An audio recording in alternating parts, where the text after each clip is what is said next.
Hello students, कैसे हैं आप सब। उम्मीद करता हूँ आप सब अच्छे से होंगे। चलिए अगली क्लास में हम देखते हैं। आज हम माई और योर के बारे में बात करेंगे कि इसका प्रयोग कैसे करते हैं। ठीक है, अगर आपको ये वीडियो समझ में आया तो इससे पिछले वाला जो मेरा चैप्टर है क्लास 5 उसको आप देखना, आपको सारे सब्जेक्ट क्लियर हो जाएंगे। ठीक है, चलिए शुरू करते हैं। माई का प्रयोग जब करते हैं हम तो किस तरह करते हैं, देखते हैं क्या फ़र्क है। जैसे मैंने कहा मेरे पास कार है, ठीक है, तो यहाँ पर मैं अपनी बात कर रहा हूँ, मेरे पास कार है, तो इस वाले मेरे का मतलब होगा यहाँ पर आई, क्योंकि अपने बारे में कह रहा हूँ मेरे पास कार है। आई सब्जेक्ट लगेगा, आई हैव ए कार। ठीक है, अब यहाँ पर मैंने कहा मेरे चाचा के पास कार है, तो यहाँ पर देखते हैं ये कार मेरे पास तो नहीं है, ये किसी और की बात कर रहा हूँ मैं, यहाँ मैं अपनी बात नहीं कर रहा, अब मैं अपने चाचा की बात कर रहा हूँ। तो मेरे चाचा का मतलब यहाँ बनेगा माई अंकल। अब यहाँ पर माई का प्रयोग करेंगे, यहाँ पर आई का प्रयोग नहीं करना है क्योंकि अपनी बात नहीं कर रहा मैं यहाँ पे, तो यहाँ माई अंकल का प्रयोग करेंगे। ठीक है, माई अंकल एक वचन है, हैज़ का प्रयोग करेंगे। यहाँ पर पिछली वीडियो में आ चुका है ये, my uncle has a car. ऐसे जब मैं अपने सामने वाले के बारे में कहता हूँ तो सामने वाले को इंग्लिश में यू कहते हैं, उसे हिंदी में चाहे कुछ भी कहते हैं। ठीक है, पिछली वीडियो में पूरा डिटेल है, उसको देखिएगा आप। आपके पास घोड़ा है, मैंने आपकी बात करी, आपसे आपके पास घोड़ा है, तो सामने वाले को यू बोलेंगे, यहाँ सब्जेक्ट लगेगा you, you have a horse. अब यहाँ देखते हैं, मैंने कहा आपके मामा के पास घोड़ा है, तो घोड़ा आपके पास तो नहीं है, आपके मामा के पास है, यानी कि अब मैं आपकी बात नहीं कर रहा, अब मैं यू का प्रयोग नहीं करूँगा, यहाँ बोलूँगा मैं your uncle has a horse.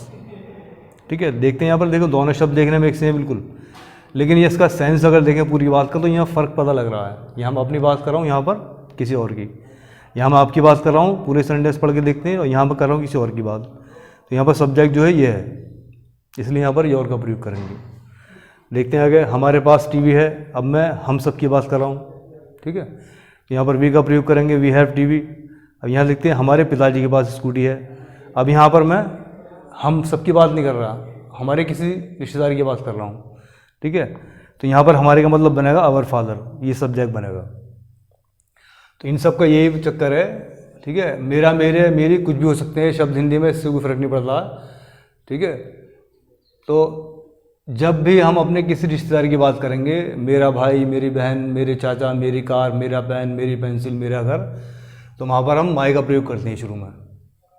ठीक है, जब सामने वाले के बारे में कुछ कहते हैं, उसके किसी रिश्तेदार के बारे में, तो वहाँ पर योर का प्रयोग करते हैं। आपका भाई, आपकी बहन, तुम्हारा भाई, तुम्हारी बहन, तुम्हारी चाची, तुम्हारे भाई, हिंदी में कोई भी शब्द यहाँ पर आ सकता है, तेरे भी आ सकता है, तेरे भाई के पास कार है, तो सामने वाले की किसी और की बात करेंगे, उससे बात ना करके, तो वो फिर योर का प्रयोग करेंगे इसके साथ में। ठीक है, दूसरी बात ध्यान रखनी है, ये वाले कभी भी सिंगल सब्जेक्ट का काम नहीं करते हैं। जैसे आई सब्जेक्ट होता है, यू सब्जेक्ट होता है, ही सब्जेक्ट है, शी है, इस तरह से ये कभी भी सिंगल में सब्जेक्ट का काम नहीं करेगा। इसके साथ में कुछ ना कुछ लगा रहना चाहिए, भाई, बहन, कार, पेन, कुछ ना कुछ, ये दोनों मिलके ही सब्जेक्ट का काम करता है। ठीक है, हमारा का मतलब यहाँ पर हमारी भी हो सकता है, जैसे हमारी बहन बोलना हुआ मुझे, तो हमारी बहन का मतलब यहाँ भी अवर सिस्टर लगेगा। हमारी दादी, तो अभी अवर का प्रयोग करेंगे। तो हिंदी के शब्दों से मतलब नहीं है, सेंस देखना पड़ता है। अगर हम किसी लड़के की बात कर रहे हैं, ठीक है, ही का प्रयोग मैं पिछली वीडियो में बता चुका हूँ। हम और आप, मैं और आप मिलकर जब किसी तीसरे की बात करेंगे किसी लड़के की, तो वो ही बोलते हैं उसे हम। ठीक है, तो ही की जगह हम प्रयोग करेंगे, जिसमें मैंने कहा उसके चाचा के पास कार है। ठीक है, अगर वो हमें दिख रहा है तो उसको हम हिज अंकल बोलेंगे। उसकी बहन के पास कार है, हिज सिस्टर बोलेंगे। उसकी मम्मी के पास साड़ी है, हिज मदर बोलेंगे। ऐसे ही अगर कोई लड़की की बात कर रहे हैं, आई और यू मिलकर, तीसरा कोई पर्सन है, उसके बारे में बात जो करेंगे वो हम बोलेंगे हर। उसकी चाची, हर आंटी। उसका भाई, हर ब्रदर। उसका हस्बैंड, हर हस्बैंड। तो यहाँ इसके हिसाब से देख के बोलना, अगर हमें दिख रहा है सामने अपनी आंखों से लड़का लड़की, तो हम हिज हर का प्रयोग करेंगे। नहीं दिख रहा तो कुछ भी लगा सकते हैं, हिज भी सही होगा और हर भी सही होगा। ऐसे ही अगर ज़्यादा लोग होंगे तो उसको हम देर का प्रयोग करते हैं। जैसे हम आई और यू मिलकर जब बात करते हैं, तीसरे थर्ड पर्सन में जब 2-4 लोग होते हैं, उसको हम दे बोलते हैं सब्जेक्ट, पिछली वीडियो में आ चुका है भी।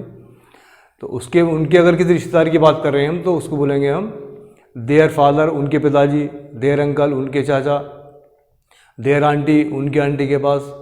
ठीक है, तो इसका प्रयोग जो करेंगे हम अधिक लोगों के लिए करेंगे।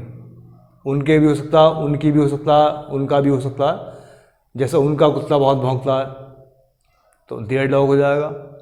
इस हिसाब से सब्जेक्ट बनेगा दोनों मिलाकर ये। ठीक है, अब यहाँ बात करते हैं, ये आप लोग जानते होंगे, father, mother, sister, brother, uncle, aunt, son. तो यहाँ पर जब बात करते हैं हम, इसके बहुत सारे मतलब होते हैं, और भी हो सकते हैं कुछ भी, ठीक है। मैंने बता चुका हूँ पहले, एक ही शब्द के बहुत सारे मतलब होते हैं हिंदी में, और बहुत सारे हिंदी के शब्दों का एक ही मतलब हो सकता है।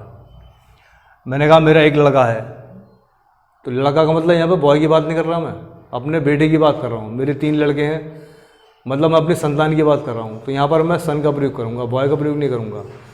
अगर बोलूँगा क्लास में 10 लड़के हैं, तो वहाँ पर बॉय का प्रयोग करूँगा, क्योंकि मैं वहाँ पर अपनी संतान की बात नहीं कर रहा, ठीक है। अगर जैसे मैंने कहा मेरी 3 लड़कियाँ हैं, तो मैं उसमें 3 लड़कियाँ बोल दूँ, 3 पुत्रियाँ बोल दूँ, या 3 बेटियाँ बोल दूँ, डॉटर का ही प्रयोग करूँगा। अगर मैं बोलता हूँ मेरी 3 लड़कियाँ हैं, तो मैं यहाँ पर गर्ल्स का प्रयोग नहीं करूँगा, यहाँ पर डॉटर का प्रयोग करूँगा, क्योंकि मैं यहाँ पर अपनी पुत्रियों की बात कर रहा हूँ।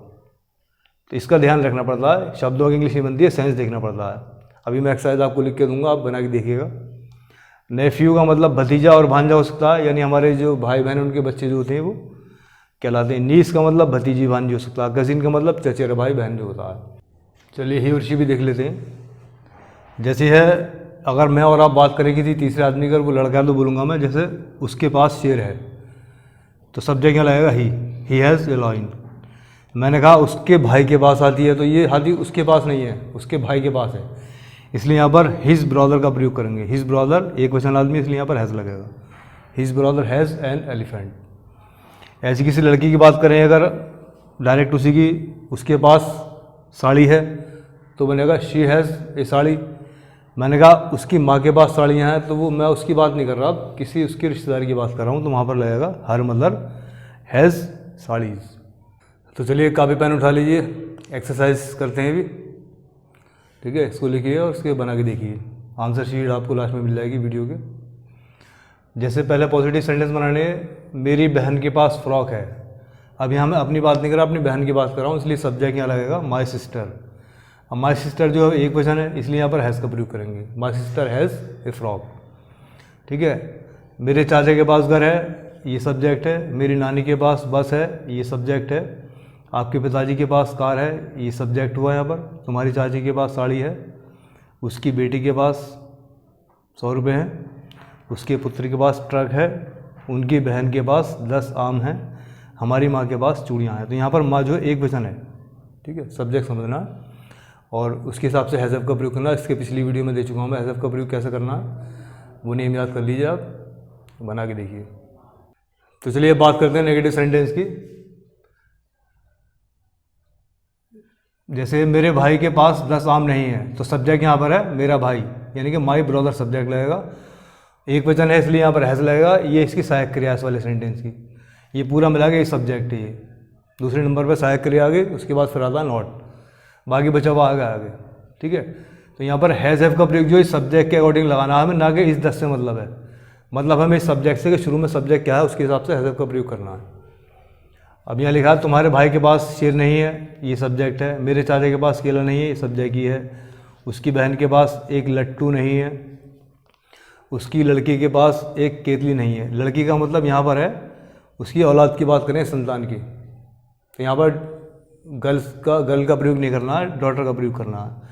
हमारे पिताजी के पास, उनके भाइयों के पास, अब यहाँ भाइयों के ज़्यादा, उसके हिसाब से फिर यहाँ पर हैज़ हैव देख लेना क्या लगेगा। मेरी बहनों के पास कापियाँ नहीं है, यहाँ सब्जेक्ट ज़्यादा हो रहा है, हैव का प्रयोग करना है। तेरी चाची के पास पेन नहीं है, अब ये सामने वाले से कह रहा हूँ, उसकी किस रिश्तेदार के पास, इसका सेंस आप खुद समझ जाइए क्या करना है। चलिए अब इंट्रोगेटिव सेंटेंस बनाते हैं। इंट्रोगेटिव का मतलब प्रश्नवाचक, आपको पता ही है शुरू में क्या आता है, क्या आपकी बहन के पास साड़ी है। तो क्या जिस सेंटेंस में लग जाता है उसको हम वाट का प्रयोग नहीं करते हैं कभी भी। जिस सेंटेंस में शुरू में क्या लग जाता है उसमें जो सहायक क्रिया उसको हम पीछे लाते हैं। जैसे सब्जेक्ट यहाँ पर है आपकी बहन, सब्जेक्ट हुआ ये, अब ये एक वचन है तो हैज़ लगना चाहिए था इसके आगे, उसको उठा के हमने पीछे ले लिया। तो सब्जेक्ट के हिसाब से सहायक क्रिया सबसे पहले लाएंगे, फिर सब्जेक्ट लाएंगे। इन दोनों को नहीं बदलना है, इस सहायक क्रिया को पीछे लेके आना है हैज़ को, उसके बाद जो बचा खुचा वो आगे आएगा, ठीक है। क्या आपके पिता के पास स्कूटर है, क्या तुम्हारी माँ के पास एक बाल्टी है, क्या उसके भाई के पास 5 पेंसिल हैं, क्या हमारी बहनों के पास चूड़ियाँ हैं, क्या उनके पड़ोसियों के पास हवाई जहाज़ है, क्या उसके लड़के के पास एक मोबाइल है। तो लड़के का मतलब यहाँ पर उसकी संतान की बात है, और क्या उसकी लड़की के पास एक साड़ी नहीं है, यहाँ भी संतान की बात करेंगे तो डॉटर का प्रयोग करेंगे। क्या आपके पुत्रों के पास साइकिल नहीं है।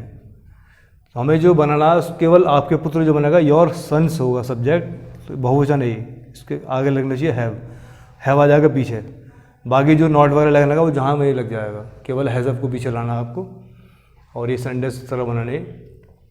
यहाँ आप देख रहे हैं कि आपकी बहन के पास साड़ी है, यहाँ पर एक का प्रयोग नहीं है, फिर भी यहाँ पर एक का प्रयोग मैंने किया है। इसका जो है आप पिछली वीडियो मेरे आप देखिए, इसमें एन का प्रयोग मैंने बताया, उसके अंदर आप समझ जाएंगे कैसे लगाना है। अगर आप शुरुआत में ट्रांसलेशन सीख रहे हैं, छोटी क्लास के बच्चे हैं, छठी क्लास से ऊपर, तो आप एन का प्रयोग नहीं करेंगे तो भी चल जाएगा, इसमें कोई इतनी बड़ी बात नहीं है। अगर आप बड़ी क्लास में जाएंगे तो बारीकी से आपको देखना पड़ेगा।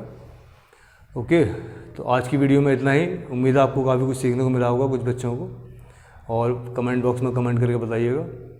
आज के लिए इतना ही, मिलते हैं फिर अगली वीडियो में। Okay bye. स्टूडेंट्स, ये आपके आंसर की है, इससे आप मिला के देख लें अपने क्वेश्चन का आंसर। और जिनको राइटिंग समझ में ना आए, मेरी एक वीडियो पढ़ी है, इसमें देख लीजिएगा आप, कर्सिव राइटिंग है ये, और आप भी सीख सकते हैं इससे।